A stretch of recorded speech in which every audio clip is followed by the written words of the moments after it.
Alustuseks räägime kõige raskemast. Artikli teema valimine. Millest siis ikkagi Vikipeediasse kirjutada? Esimene hea soovitus on, et vali teema, mis sind huvitab ja mille kohta leidub ka materjali, millele viidata.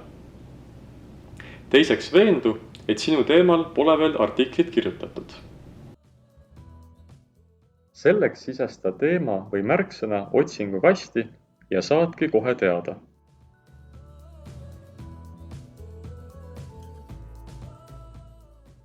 Punane link näitab, et sinu teemal artiklit kirjutatud veel ei ole.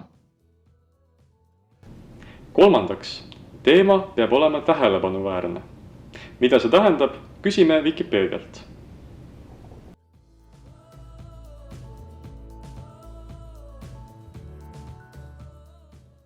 Vikipeedia artikli teemat võib pidada tähelepanuväärseks, kui see on leidnud märkimisväärselt kajastamist usaldusväärsetes neutraalsetes allikates.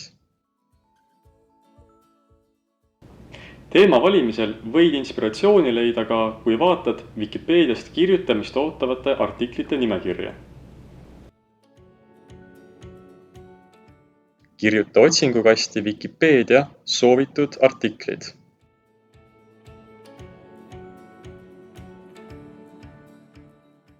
Siit leiad nimekirja kirjutamist ootavatest artiklitest. Nagu nägite, siis tööpõld on lai. Kui sul on teema valitud, võid asuda kirjutama. Kui vajad abi veel mõne teemaga, siis siit leiad kõik teised õppevideod. Tänan vaatamast, Vikipeedias näeme!